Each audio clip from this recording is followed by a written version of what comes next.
네, 안녕하세요. 반갑습니다. 네, 우리 좌우에 계신 분들과 함께 인사하셨으면 좋겠는데요. 이렇게 인사하시면 좋겠습니다. 주님의 평강이 함께 하시기를 빕니다. 이렇게 서로 옆에 계신 분들에게 인사해 볼까요? 네. 네, 주님의 평강이 여러분들과 함께 하시기를 빌겠습니다. 여러분 혹시 오늘이 아니죠. 지금 혹시 교회력으로 어떤 절기를 보내고 있는지 알고 계신가요? 오, 감사합니다. 네, 대림절 기간을 보내고 있습니다. 대강절이라고도 부르기도 하죠. 대림절은 그리스도의 오심을 기억하면서 동시에 다시 오실 그리스도를 기다리는 또 기대하는 절기입니다. 오늘은 그 대림절 세 번째 주일을 맞이하고 있는 주간입니다. 그 대림절 기간에는 항상 이렇게 초를 켜게 이제 그렇게 예정이 되어 있는데 이 초마다 하나씩 의미가 있습니다.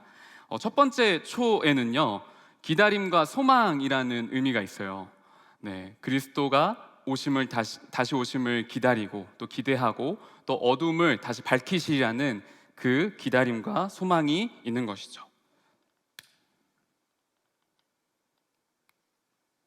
네, 두 번째 초에는요, 회개의 의미가 있습니다. 회개라는 말은 그 본래의 자리로 돌아간다라는 의미가 있거든요.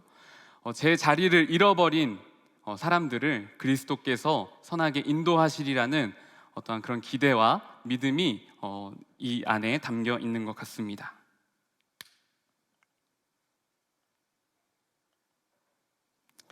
네, 그리고 오늘 세 번째 초에는 사랑과 나눔 그리고 기쁨의 의미가 있습니다. 그리스도께서 우리 가운데 찾아오셔서 사랑과 나눔을 보이시고 또 우리도 그와 같이 살아가라는 우리에게 명령하시는 또 그 삶이 너희 또한 기쁜 삶이 되리라는 그 마음을 담아서 세 번째 초를 밝히도록 하겠습니다.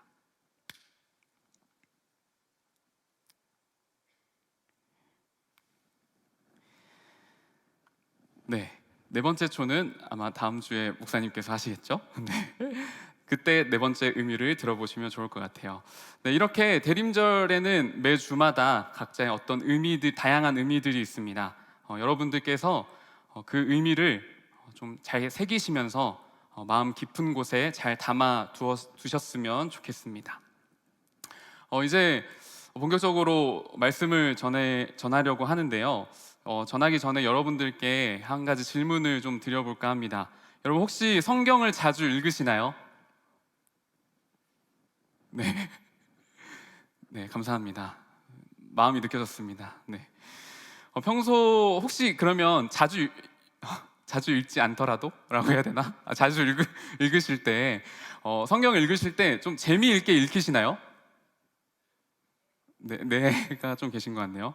네, 대부분 아마도 재미없게 좀 성경을 읽고 있지 않나. 보더라도 이게 무슨 말이야? 라고 이제 생각하지 않나 싶습니다.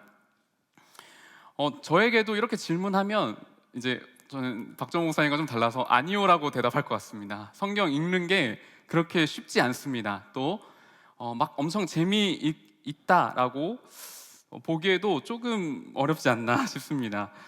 그래도 제가 한 가지 방법을 좀 드리려고 합니다. 성경을 재미있게 읽는 방법을 제가 한 가지 소개시켜 드릴게요. 아마 그것도 동의가 안 되실 수도 있는데 그 방법은 성경을 다양한 관점으로 읽는 것입니다. 성경을 좀 우리가 평상시 읽는 방식이 아니라 다른 관점으로 성경을 읽어보는 것이죠. 그런데 제가 이렇게 조언을 해드리거나 말씀을 드리면 조금 불편해 하시는 분들이 있어요. 그 점도 사실 충분히 이해가 됩니다. 왜냐하면 성경은 우리 그리스도인들이 정말 소중히 여기는 책이기도 하고 또 그것을 왜곡해서 읽으면 어쩌나 또 주관적이고 자의적인 읽기를 하게 되면 어떡하지? 라는 마음에 좀 경계하는 그런 부분들이 분명 있습니다. 그래서 다양한 관점으로 읽기가 그런 의미에서 좀 조심스러운 것도 사실이기도 하죠. 여러분 혹시 관점이라는 말을 비유할 때 가장 많이 사용하는 비유가 뭔지 아십니까? 네, 렌즈라는 말을 많이 쓰죠. 뭐 실제로 렌즈를 관점으로 해석할 수도 있지만 말이죠. 우리가 어떤 물체를 바라볼 때 그리고 그것을 인식하고 체감하는 것은 조금씩 다릅니다.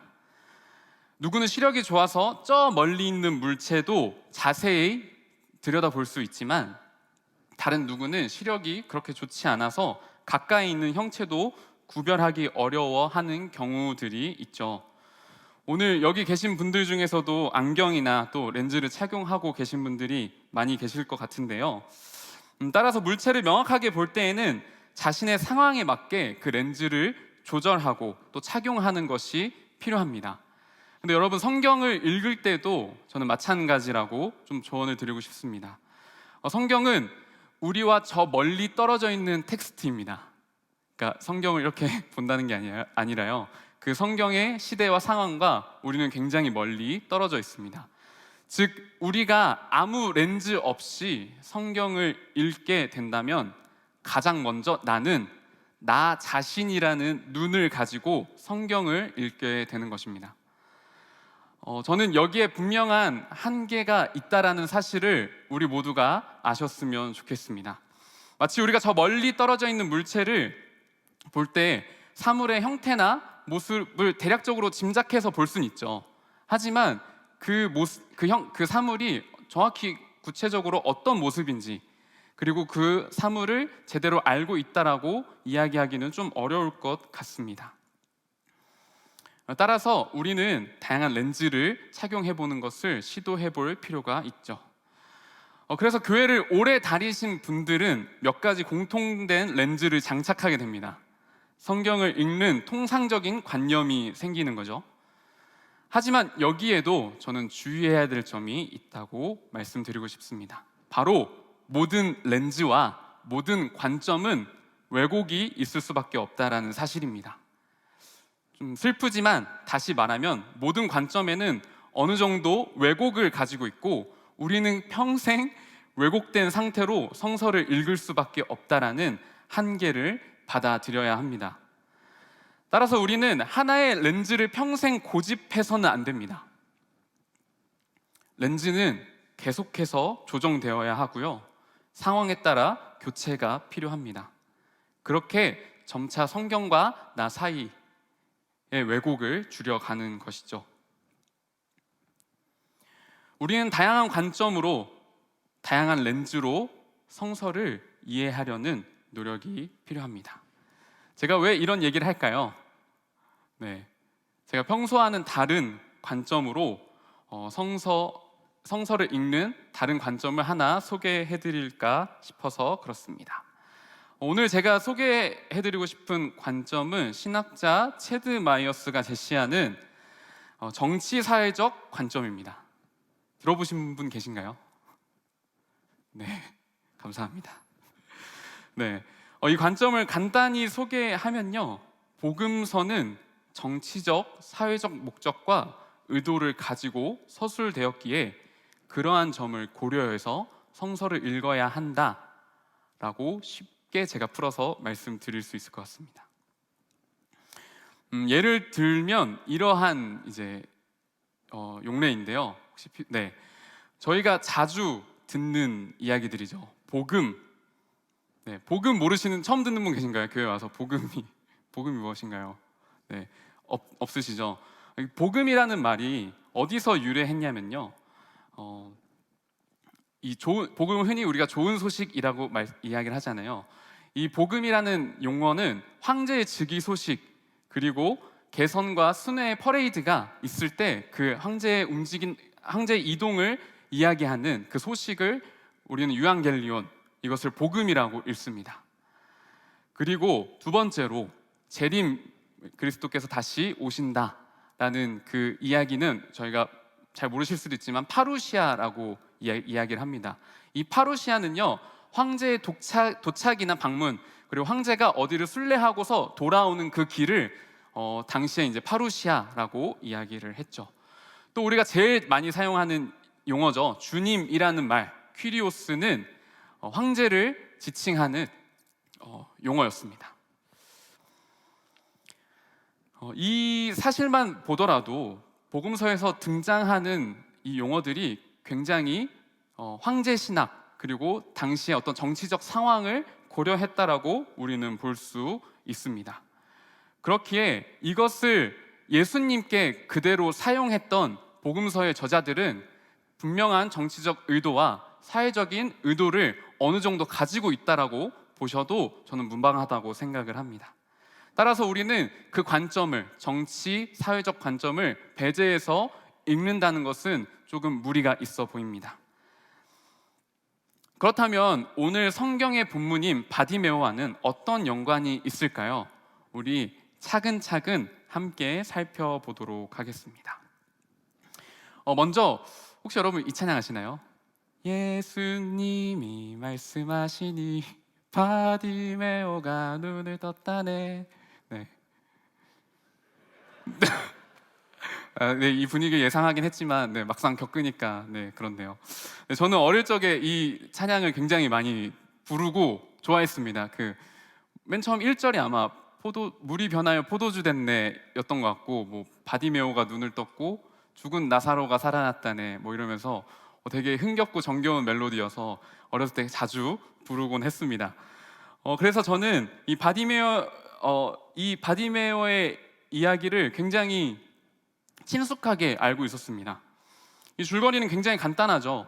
예수님께서 여리고를 지나갈 때 그 근방에 있던 바디메오가 예수님께 자신을 도와달라고 바디메오가 청합니다. 그러자 예수님이 그를 불러서 너가 무엇을 원하냐? 이렇게 물어보시죠. 바디메오는 제 눈을 고쳐주세요 라고 하고, 예수님은 그래 이러고 고침 빡 받는 그런 굉장히 예수님의 어떤 치유 사역 중에 하나라고 저는 생각을 했습니다. 단순히 병고침의 치유 사건으로 저는 이해를 했던 것이죠. 하지만 오늘 본문의 바디메오의 이야기는 치유의 이야기를 넘어 어떠한 의도가 또 의미가 그득한 글로 볼 수 있습니다. 왜 그런지 일단 바디메오가 등장하는 첫 구절을 다시 한번 살펴보도록 하겠습니다. 마가복음 10장 46절입니다. 여러분들께서 함께 힘차게 읽어주시도록 하겠습니다. 시작. 그들이 여리고에 이르렀더니 예수께서 제자들과 허다한 무리와 함께 여리고에서 나가실 때 디메도의 아들 성경은 디메오의 아들 그리고 맹인, 거지, 바디메오라고 이렇게 바디메오를 소개합니다. 여러분, 성경 등장하는 인물 중에 이렇게 악조건의 상황을 나열해가지고 성경 인물로 이렇게 소개하는 것도 참 드물지 않나라는 저는 생각이 드는데요. 나아가서 이 구절에서 이상한 점이 있습니다. 사실 바디메오라는 말 자체가요, 디메오의 아들이라는 뜻입니다. 그러니까 바디메오의 그 바가 아람어로 바르라는 말이거든요. 이 바르가 누구누구의 아들이라는 뜻이에요. 그러니까 바디메오는 디메오의 아들이라는 이야기죠. 그러니까 성경은 여기서 지금 같은 말을 2번 하고 있는 겁니다. 정확히 왜 성경의 마가가 왜 이렇게 2번이나 기록을 했는지는 잘 모르겠습니다. 하지만 아마 그 이름을 좀 부각하고 싶은 의도가 좀 숨겨져 있지 않을까라고 한번 추측해 볼 수 있을 것 같아요. 그러면 디메오라는 그 말의 뜻은 무엇일까요? 이게 디메오는 헬라 문화권에서는 굉장히 자주 사용되는 의미입니다. 아마 좋은 의미로 사용을 했던 것 같아요. 아마 순결이라는 이름의 뜻이 있었던 것 같습니다. 근데 여러분, 웃긴 게 뭔지 아십니까? 유대 문화에서는요, 이 디메오라는 말이요, 굉장히 정반대의 의미입니다. 더러운, 부정한이라는 의미가 있는 것이죠. 그렇기 때문에 바디메오의 이름을 풀어보면요, 더러운 이의 아들 혹은 더러운 아들, 부정한 아들이라는 이름이 됩니다. 누군가의 이름을 그렇게 짓기 참 쉽지 않았을 텐데 어떤 연유에서 그렇게 이름을 지었는지 조금 의아합니다. 하지만 이 이름만 두고 봐도 무언가 어떤 의미와 의도가 숨겨져 있지 않을까라고 좀 생각을 해볼 수 있을 것 같아요. 왜 이렇게 이런 더러운 존재로 표현을 했을까라는 질문을 잠깐 덮어두고 저희 다음으로 한번 넘어가 보도록 하겠습니다. 다음으로 우리는 예수님이 바디메오에게 하신 말씀을 자세히 살펴볼 필요가 또 있습니다. 마가복음 10장 51절 상반절 말씀인데요. 네, 제가 한번 읽도록 하겠습니다. 예수께서 말씀하여 이르시되 내게 무엇하여 주기를 원하느냐. 바디메오의 요청에 예수님께서 바디메오를 부르시고 이제 바디메오에게 말씀하시는 장면입니다. 여기서 무엇하여 주기를 원하느냐라는 그 말이 사실 그 바디메오의 본문 바로 위에 한 번 더 등장합니다. 우리가 그걸 같이 발견해야 조금 더 이 성경을 또 이 말씀을 풍성하게 읽을 수 있어서 마가복음 10장 36절, 37절을 한 번 더 읽도록 하겠습니다. 이거 제가 읽도록 하겠습니다. 이르시되 너희에게 무엇을 하여 주기를 원하느냐 여짜오되 주의 영광 중에서 우리를 하나는 주의 우편에 하나는 주의 좌편에 앉게 하여 주옵소서. 네, 이 장면은요 예수님과 제자들이 이야기하는 장면입니다. 야고보와 요한이 예수님과 대화하는 장면인데요, 이게 어떤 상황이냐면 야고보와 요한이 예수님께 이렇게 대뜸 이야기를 해요. 예수님께서 저희의 요청에 저희의 구함을 좀 들어주셨으면 좋겠습니다. 이렇게 얘기를 하니까요 예수님이 물어보시는 겁니다. 너희에게 무엇을 하여 주기를 원하느냐? 라고 말이죠. 이제 37절은 그 야고보와 요한의 대답이라고 볼 수 있습니다. 이 구절을 보면 예수님께서 제자들에게 던진 물음은 같습니다. 하지만 그 바디메오와 제자가 답한 그 물음에 답한 내용은 조금 차이가 있죠. 먼저 다시 한번 우리 어떠한 물음이 같은지 한 번 더 살펴보도록 하겠습니다. 보시면 첫 번째 36절은 예수님께서 제자들에게 묻는 것이고요, 51절은 바디메오에게 묻는 질문입니다. 똑같죠? 크게 차이가 없습니다. 똑같은 물음을 던졌습니다. 무엇하여 주기를 원하느냐라고 말이죠. 그런데 예수님의 이 물음에 제자들과 바디메오의 답은 상당히 다릅니다. 우리 한번 37절과 51절 하반절을 보겠습니다. 여짜오되 주의 영광 중에서 우리를 하나는 주의 우편에 하나는 좌편에 앉게 하여 주옵소서. 이거는 제자들이 예수님께 말씀을 드린 거죠. 51절은 맹인이 이르되 선생님이여 보기를 원하나이다.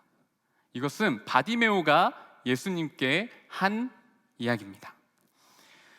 제자들의 반응을 살펴보면 당시 그들이 예수님을 어떻게 생각했는지 우리는 충분히 추측할 수 있습니다. 좀 더 자세하게 설명하면 좋지만 예수의 제자들은 예수가 새로운 제국의 통치자가 되어주기를 기대했습니다.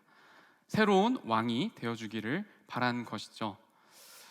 여기서 저는 이제 설교할 때 제국이라는 표현을 많이 사용을 하는데, 여기서 제국은 중심과 병반을 구분하고 거스를 수 없는 강력한 힘을 바탕으로 중심을 병방을 통치하고 지배하는 것을 이야기합니다.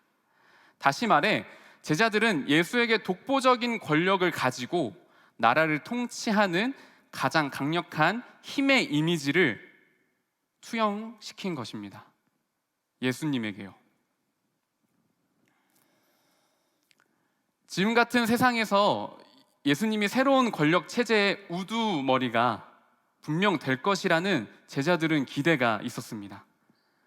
그리고 그들에게는 그것이 구원이었죠. 예수라는 새로운 정치 체제가, 그런 체계가 시작되면 국가를 운영하고 또 사람들이 필요할 테니까 예수의 제자들은 자신에게도 한 자리 주십시오 라고 청탁하는 장면이 그 37절의 장면입니다. 예수의 제자들과 바디메오의 이야기를 체드 마이어가 제시한 정치사회적 관점 안에서 하나의 이야기로 읽어본다면요, 아까 전에 묻어두었던 바디메오의 이름에 대한 의도와 그가 눈이 멀었던 이유를 우리는 좀 추측해보고 발견할 수 있습니다. 그것은 바로 그들의 세계와 사회를 견지하던 제국의 이데올로기입니다. 세상을 바디메오가 부정한 아들이라는 이름을 가진 것도, 눈이 멀어버린 것도 이데올로기의 세상에서 살아가고 있는 우리 인간의 실태와 상황을 이야기해주는 것이죠. 예수의 제자들 또한 자신들이 인식하는 사회의 체제와 관념 속에서 예수님을 이해했습니다. 그리고 그들에게 예수는 그 이데올로기 안에서 의미가 있던 존재였던 것이죠. 그러나 오늘 주인공 바디메오는 예수님의 물음에 다르게 답을 했습니다. 무엇이라 답했나요? 선생님, 제가 다시 보기를 원합니다 라고 말합니다. 이 고백은 세상을 새롭게 그리고 제대로 보고 싶다는 요청입니다. 제국의 이데올로기에서 벗어나서 하나님의 세계를 제대로 발견하고 싶다는 뜻이죠. 여러분, 바디메오는 예수님에 대해서 아는 게 거의 없었습니다. 그가 아마 알고 있었던 거는 나사렛의 유명 인사 정도, 그리고 누군가를 잘 고쳐주더라, 뭐 그 정도로 이해를 하고 있었던 것 같아요. 그래서 예수님을 그는 어떻게 부를지 몰라서요, 다윗의 자손이라고 부르거나 아니면 선생님이라고 부릅니다. 물론 이제 다윗의 자손이라는 단어는 흔히 나오는 단어긴 한데요, 이제 마가복음 12장에 보면은 예수님께서 다윗의 자손이라는 말을 사용하기를 꺼려 하십니다. 아무튼 바디메오는 예수님을 어떻게 부를지 몰라서 사람들이 그냥 부르는 대로 불렀습니다. 반면 예수의 제자들은 어땠나요? 예수의 제자들은 예수님에 대해서 많은 것들을 알고 있었습니다. 예수를 그리스도라 부르기까지 했죠. 이것이 의미하는 것은 무엇일까요? 예수에 대해서 많은 것을 들었던 간에, 아니면 그와 많은 시간을 보냈던 간에, 그것과 별개로 그들은 하나님의 세계를 제대로 인식하고 바라볼 필요를 느끼지 못했다라는 사실입니다. 사실상 제자들은 눈뜬 맹인과 같았던 것이죠. 예수에 대해서 아무것도 몰랐던 바디메오지만 그는 예수를 통해 새로운 세상을 보기를 원했습니다.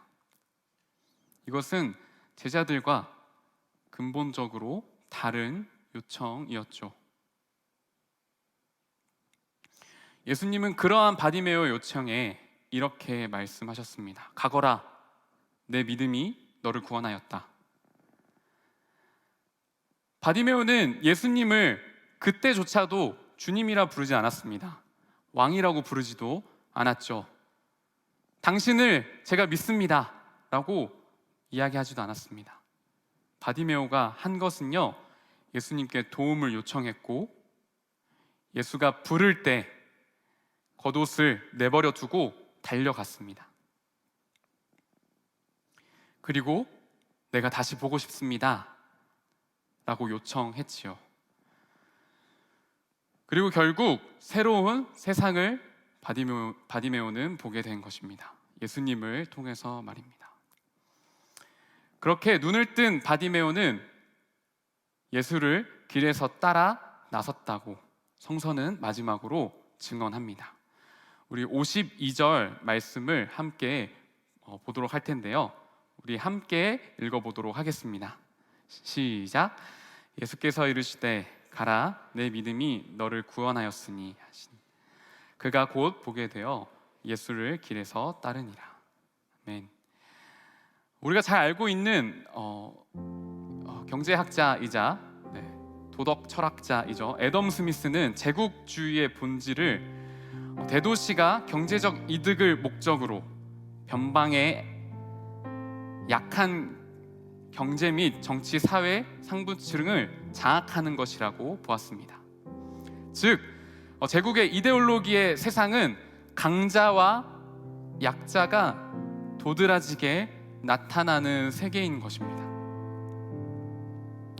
이것은 예수의 삶과 정반대되는 세계라는 사실을 여러분들은 잘 아실 것입니다. 성서가 기록하는 예수님의 모습은요,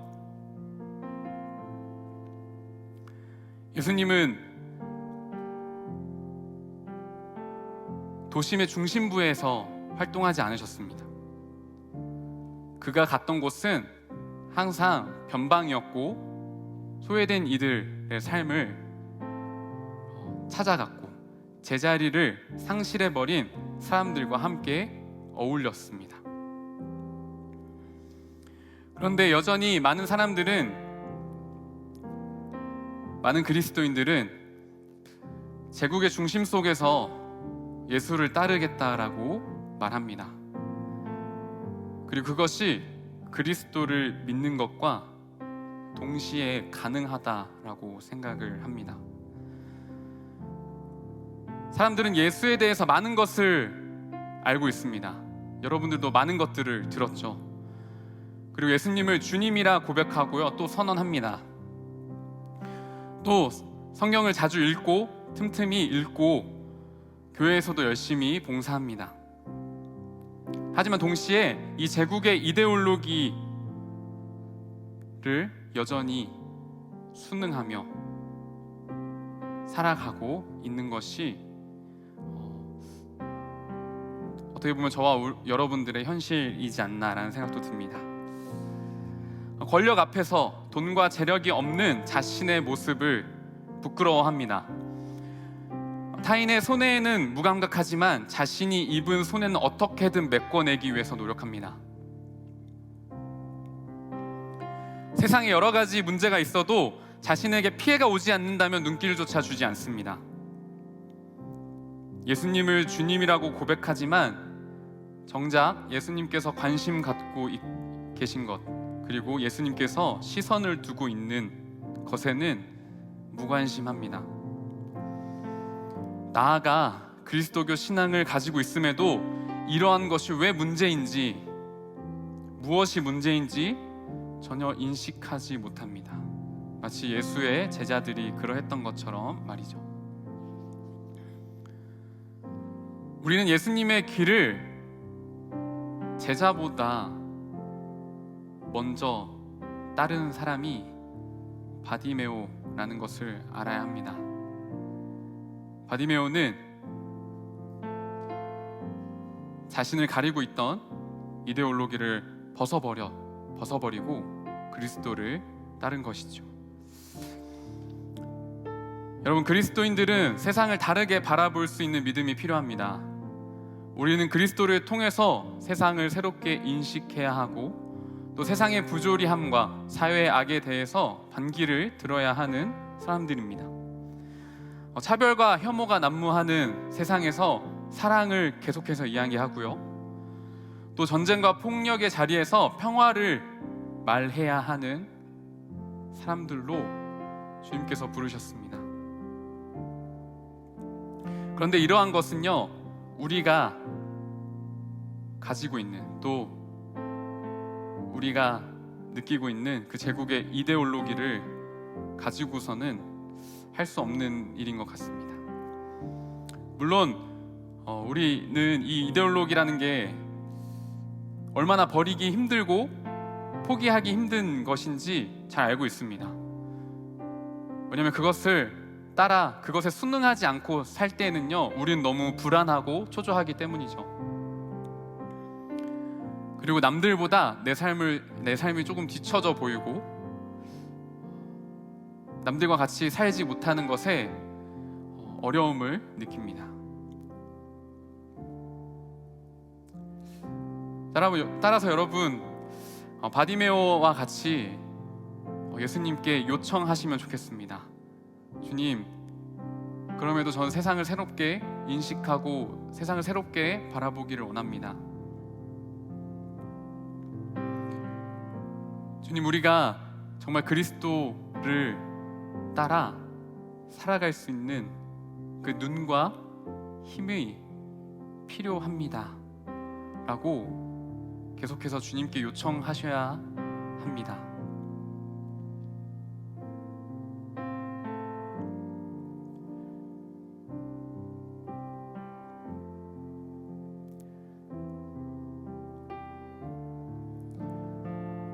우리는 세상과 싸워갈 담대한 용기가 필요합니다.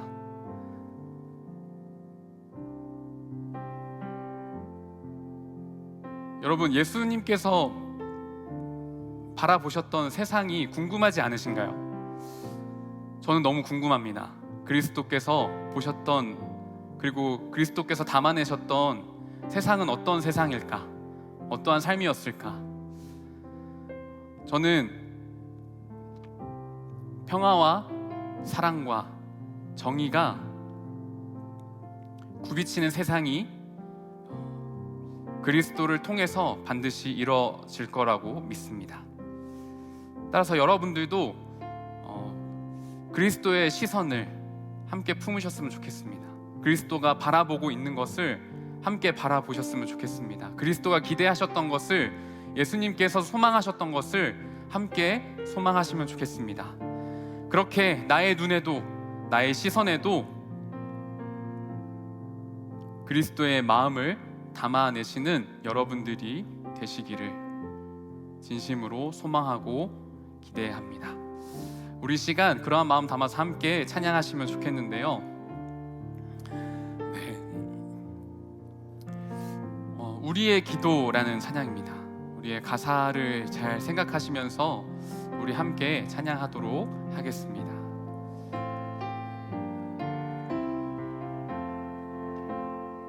오늘 이 자리에 모인 우리 어린 양 예수 따라가는 우리 되게 하소서. 성령의 충만한 임재 안에 어둡던 우리는 밝아져서 주를 보게 하소서. 당신의 겸손함, 당신의 거룩함, 당신의 정직함 우리에게 보이사 내 안에 교만함, 내 안에 천박함, 내 안에 거짓됨 모두 벗어버리고 어린 양 예수 따라가는 우리 되게 하소서. 다시 한번 찬양하겠습니다. 오늘 이 자리에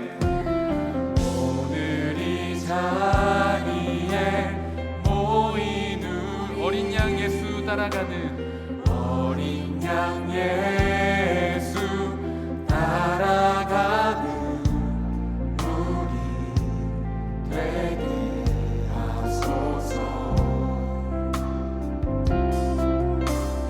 성령의 충만한 임재 안에 어둡던 우리는 밝아져서 주를 보게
당신의 겸손함,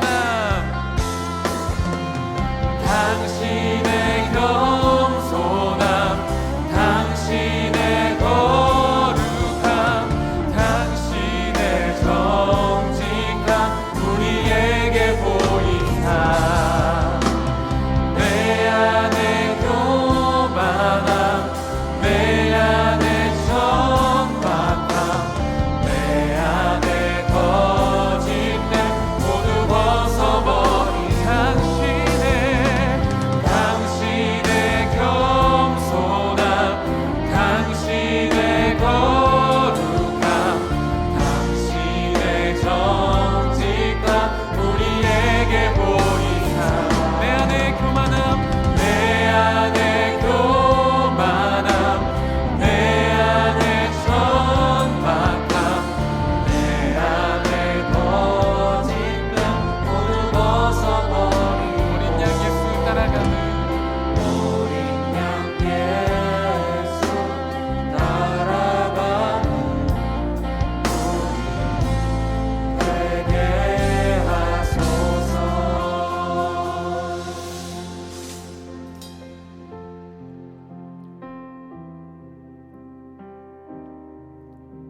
여러분, 우리 함께 그리스도께서 담아냈던 그 풍경들을 또 하나님께서 기대했던 그 기대들을 한번 잠시 떠올려 봅시다. 하나님께서는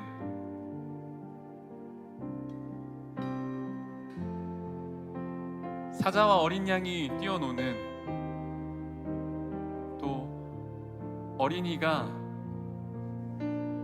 독사굴에 손을 넣어도 안전한 그런 세계를 꿈꾸셨고 그런 세상을 기대하셨습니다.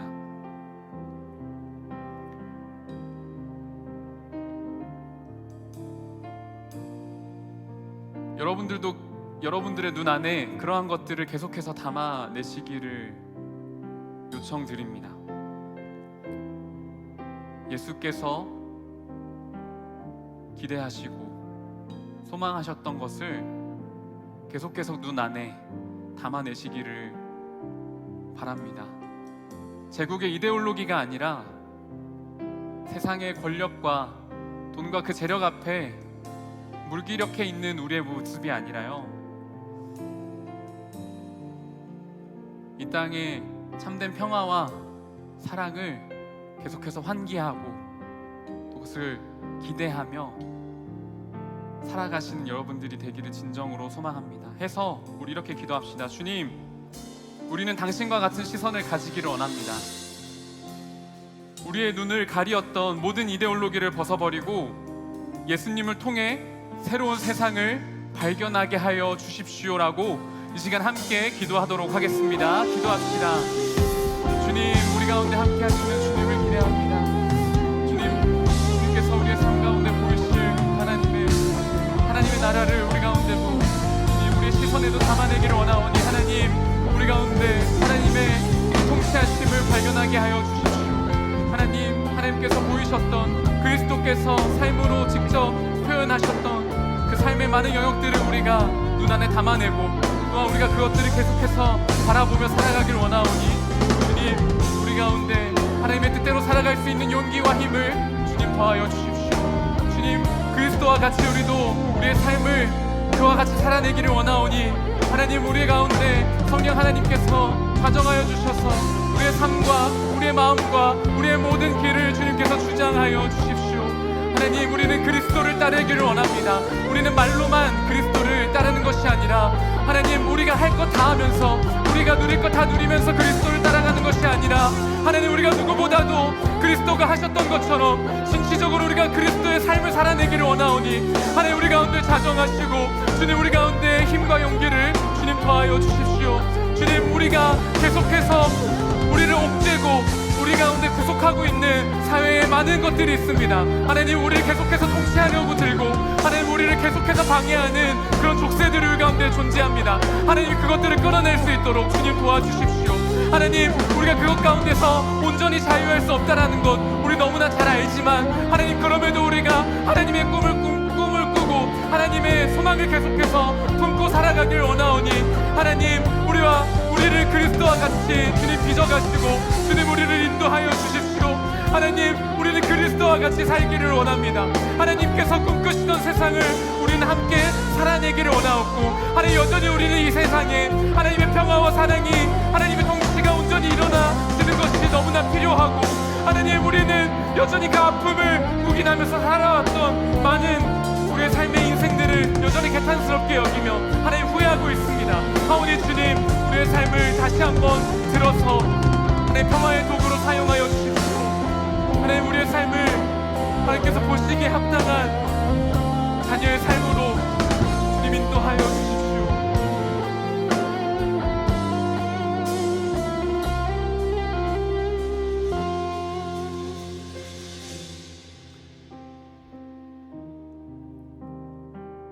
헨리 나우엔의 기도문으로 마지막 기도하겠습니다. 오 주님, 저의 마음은 순결하지 않습니다.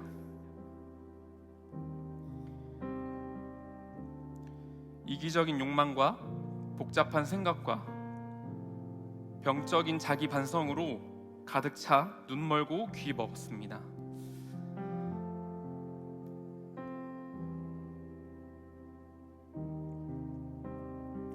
제 앞에 나타나 말씀하고 싶어 하시는 주님을 보지 못하고 듣지 못합니다. 주님, 진심으로 보기 원합니다. 하지만 마음을 정결하게 하려는 그 어떤 노력도 소용이 없고 덫에 걸려 몸부림칠수록 더 옴짝달싹 못하는 느낌이 들 때가 많습니다. 오 주님, 이 덫에서 우리를 구원하실 분은 당신뿐입니다. 저희의 손을 잡고 산으로 인도하여 주십시오.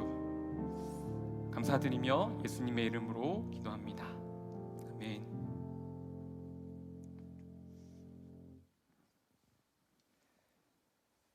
이제는 우리에게 새로운 관점의 삶을 제시하신 우리 주 예수 그리스도의 은혜와 그 아들을 이 땅에 보내신 아버지 하나님의 크신 사랑과 새로운 가치관으로 살도록 우리를 격려하시는 성령님의 도우심이 이제 하나님 나라라는 새로운 세계를 발견하고 그 나라의 가치관으로 살기를 소망하는 이곳에 머리 숙인 모든 청년들의 삶과 이들의 삶의 자리와 나아가는 걸음 위에 이제로부터 영원까지 함께 하시기를 간절히 축원하옵나이다.